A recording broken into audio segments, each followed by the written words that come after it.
ஒரு தமிழ்நாட்டோட தொழில்துறை அமைச்சர் இந்த மாதிரி வந்து மிகப்பெரிய பொறுப்பில் இருக்கவங்க இந்த மாதிரி வந்து மாணவிகிட்ட வந்து கேட்கும்போது எந்த ஒரு பள்ளி மாணவியாக இருந்தாலும் மாணவனும் ஒரு கலக்கம் இருக்கும் அப்படின்றத விட இது வந்து மிகப்பெரிய அளவில் பேசு பொருளாகப்படும். இது மிகப்பெரிய அளவில் டிவி சேனல்ஸில் வரும். நாம் இப்படி வந்து பதில் தெரியாமல் இப்படி நிற்கிறது நம்ம அப்பா அம்மா பார்ப்பாங்க, நம்ம பக்கத்தில் இருக்க மாணவன் பார்ப்பான், பக்கத்தில் இருக்க மாணவி பார்ப்பாங்க. அதை பார்த்து நம்மளை கேலி செய்வாங்க, கிண்டல் செய்வாங்க. நம்ம தப்பாக ஒரு பதில் சொன்னோம்னா அப்படின்ற ஒரு நிலை தான் அந்த மாணவியோட மைண்டில் வந்து ஓடிட்டு இருக்கும். அதுதான் நடந்திருக்கு. அதுதான் ஏன்னா வந்து அதை தான் வந்து எல்லாருமே வந்து விமர்சனம் பண்ணுறாங்க. அதாவது பள்ளி கல்வி, அதாவது இவங்க யார் தெரியுங்களா? இவங்க வந்து தொழில்துறை அமைச்சர் கீர்த்தனா. அவங்களும் அரசு பள்ளியில் தான் படித்தேன் அப்படின்னு சொல்லி ஒரு விளக்கம் கொடுத்துருக்காங்க. அந்த விளக்கத்தை பற்றி தான் இந்த வாட்டி நம்ம பார்க்க போகிறோம். என்ன அப்படின்னா, ஆக்சுவலி இந்த வந்து இன்று சிலர் அரசு பள்ளி மாணவியை கேலி செய்தார் என்று பொய்யான கதையை பரப்புகிறார்கள் அப்படின்ற வரியிலே இந்த ஃபோட்டோவை போட்டு இந்த ஃபோட்டோ கீழே வந்து அந்த மாதிரி வரியிலே வந்து சொல்லியிருக்காங்க. தொழில்துறை அமைச்சர் கீர்த்தனா அவர்கள் கேலி செய்கிறார்கள். அதாவது கேலி செய்தார் என்று யார் சொன்னான்? யாராவது வந்து முன்னாள் கல்வித்துறை அமைச்சரோ, முன்னாள் உதயநிதி ஸ்டாலின் எதிர்க்கட்சி தலைவரோ, எந்த ஒரு யாராக இருந்தாலுமே எல்லாருமே வந்து விமர்சனம் பண்ணாங்க. இந்த மாதிரி பண்ணுறது தப்பு, அவங்கள வந்து ஊக்குவிக்கணும். மாணவியை வந்து இந்த மாதிரி வந்து அவங்கள வந்து ஒரு, அதாவது சீமானம் அவர்கள் முதல் கொண்டு அது வந்து ஒரு மொழி, அது ஒரு அறிவு கிடையாது. அதனால் வந்து அவங்கள ரொம்ப தர்ம சங்கடத்துக்குள்ளாக்கி அந்த மாணவியை வந்து அவங்கள வந்து ஒரு டிமோட்டிவ் பண்ணுற விதமாக தான் வந்து இந்த நிகழ்வை பார்த்தாங்க. அதை தான் வந்து சொன்னாங்க. எல்லாருமே வந்து எக்ஸ்பிளைன் பண்ணாததுக்கு காரணமும் தொழில்துறை அமைச்சர் கீர்த்தனா அவர்களை எக்ஸ்பிளைன் பண்ணி விமர்சனம் பண்ணி அதை சுட்டி காட்டுறாங்க. இப்படிலாம் பண்ணாதீங்க அப்படின்னு சொல்லி சுட்டி காமிச்சாங்க. ஆனால் எப்படி வந்து முதல் கோர்வையை எப்படி பூ போல் அப்படி முடிக்கிறாங்க பாருங்கள்.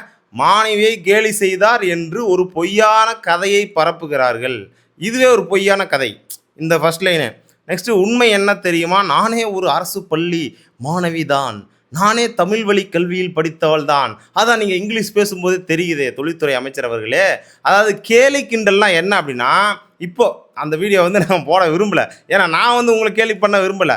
இன்ஸ்டாகிராம், சோசியல் மீடியா எல்லாத்துலேயும் நீங்கள் வந்து இங்கிலீஷில் வந்து பேட்டி கொடுக்குறதையும், தொழில்துறை சார்ந்த வந்து பேட்டி கொடுக்குறீங்களா, அதை வந்து கிண்டல் பண்ணுற விதமாக எல்லாருமே வந்து எடுத்து இது இப்படி வராது, அது தப்பு, இது இப்படி வராது அப்படின்னு சொல்லி கிராமர் மிஸ்டேக்கெல்லாம் கண்டுபிடிச்சி உங்களோட இங்கிலீஷ் அந்த ப்ரொனன்சியேஷன் அந்த நீங்கள் பேசுகிறது, அப்புறம் வந்து really hands off to all of you, hands off to all of you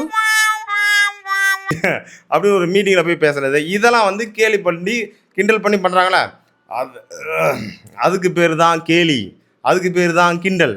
ஆனால் நீங்கள் பண்ணதை வந்து விமர்சனம் பண்ணுறது கேலி கிடையாது, கிண்டல் கிடையாது.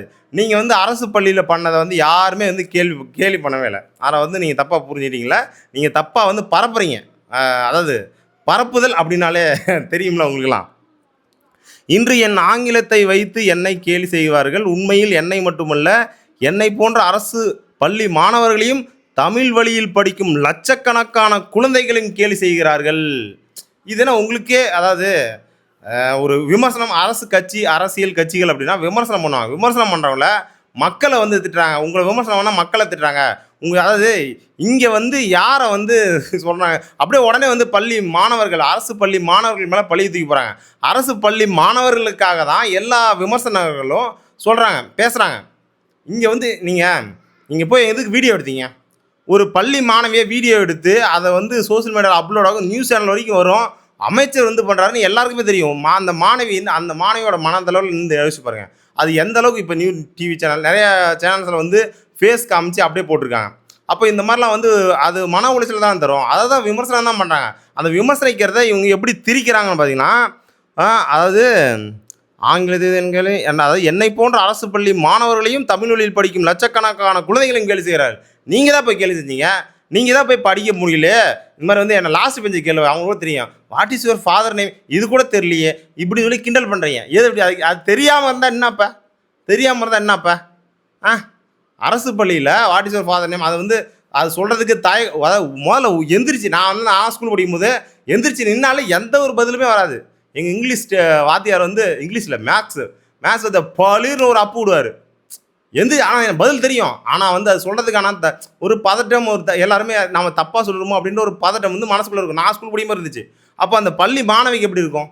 இப்போ இந்த மாதிரி ஒரு கேலி பண்ணுறேன் எப்படி இவ்வளோ வந்து இந்த மாதிரி இந்த மாதிரி அப்படி கிராக்காக மாற்றி அதாவது மக்களை வந்து விமர்சனம் பண்ணுற அரசியல்வாதிகளையும் விமர்சனம் பண்ணுறவங்களையும் எப்படி வந்து நேக்காக வந்து மாணவர்கள் மேலே வந்து பழி தூக்கி போட்டு மாத்துறீங்க இப்படி என்ன இது? தொழில்துறை அமைச்சருக்கு ரிலேட்டடான யாரோ வந்து தொழில் சம்மந்தமானதானே யாரோ அந்த அம்மோனியா வாயு கசிவு, அந்த வாயு கசிவில் வந்து எத்தனை பேர் இறந்தாங்க. அங்கே போய் எதுவுமே கண்டுக்கல, அங்கே போய் வந்து விசாரணை பண்ணல, அங்கே போய் எதனால் வந்து செத்து போயிட்டாங்க, இதெல்லாம் வந்து வராமல் இருக்கணும் எப்படி நம்ம இது பண்ணுறது? ஏன்னா இந்த மாதிரிலாம் ஆச்சு அப்படின்னா வந்து மற்ற மிகப்பெரிய தொழிலதிபர்கள்லாம் நம்ம வந்து இன்வெஸ்ட் பண்ண மாட்டாங்களே நம்ம தமிழ்நாட்டில் அப்படிங்கிறதெல்லாம் வந்து கவலை இல்லை.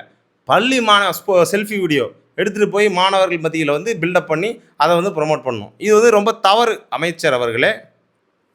அதுபோல் நான் பள்ளியில் கணிதம், அறிவியல், சமூக அறிவியல் அனைத்தையும் தமிழில் தான் படித்தேன். எனக்கு 2ஆம் மொழியாக பிரெஞ்சு படிக்கும் வாய்ப்பு உயர்தர வசதியும் இல்லை. கார்பரேட் உலகிற்கு சென்ற போது ஆங்கிலத்தில் தடுமாறினேன். ஆங்கிலத்தில் இன்னமும் தான் தடுமாறிடுறீங்க, இன்னமும் தான் தடுமாறிடுறீங்க. பேசுகிறதுக்கு வரலனாலும் வந்து இது பண்ணிடுறீங்க.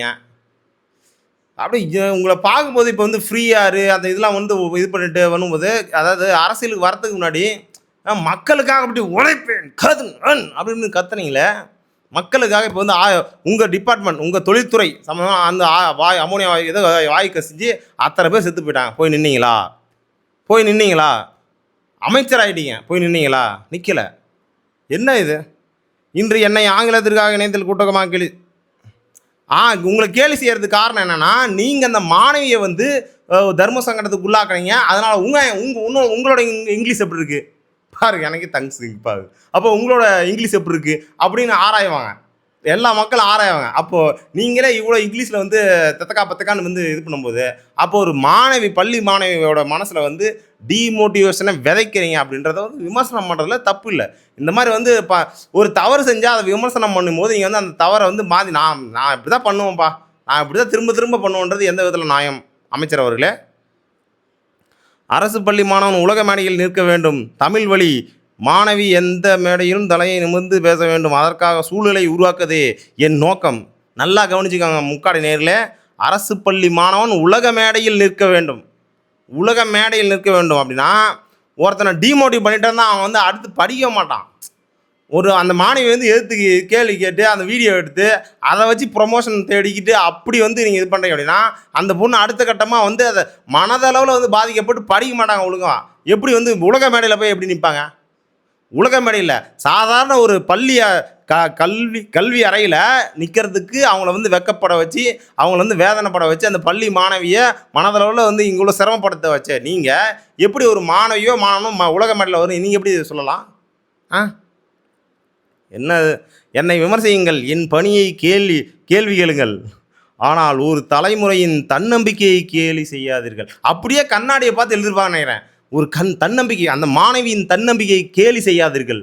எல்லாருக்குமே தன்னம்பிக்கை இருக்கும், எல்லாருக்குமே டேலண்ட் இருக்கும், எல்லாருக்குமே ஏதோ ஒரு விதத்தில் வந்து ஏதாவது ஒரு டேலண்ட் இருக்கும்.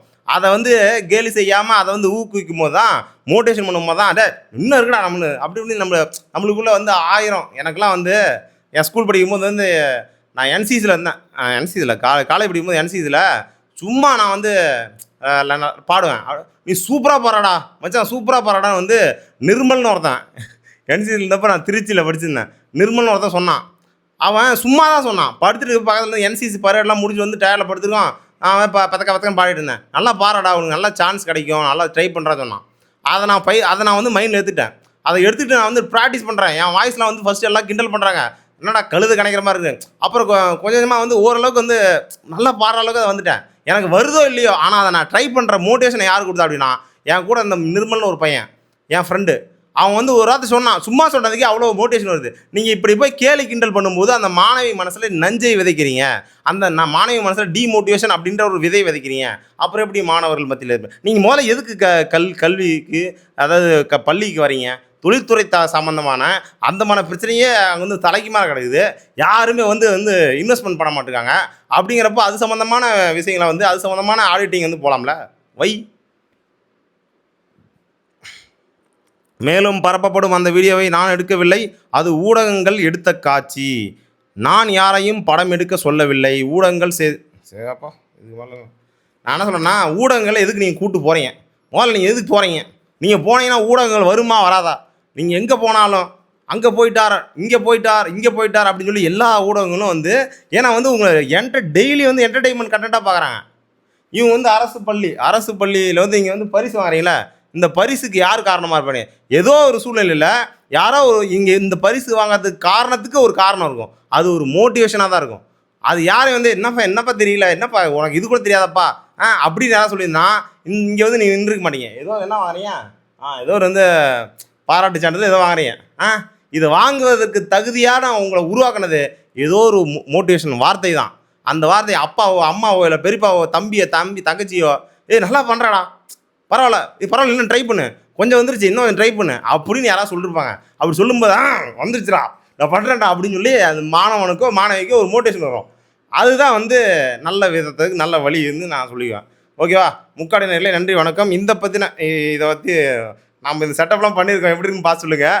ஆக்சுவலி இது மாயன் அவர் பண்ணியிருப்பார். அவர் பார்த்தா நம்ம வந்து இதே மாதிரி ட்ரை பண்ணோம். ஏன்னா வந்து எடிட்டிங் தேவையில்லை, நம்மளுக்கு எடிட்டிங்கே தேவையில்லை, அப்படி இங்கே போட்டு ஸ்வைப் பண்ணிக்கலாம். ஓகே, நம்ம இந்த வீடியோ பற்றி நீங்கள் என்ன நினைக்கிறீங்க? அதாவது தொழில்துறை அமைச்சர் கீர்த்தனா அவர்கள் பண்ண விஷயத்தை பற்றி நீங்கள் என்ன நினைக்கிறீங்க? கமெண்ட் பண்ணிட்டு போங்க. அது மட்டும் இல்லாமல் சப்ஸ்கிரைப் பண்ணுங்கள். Okay, thank you.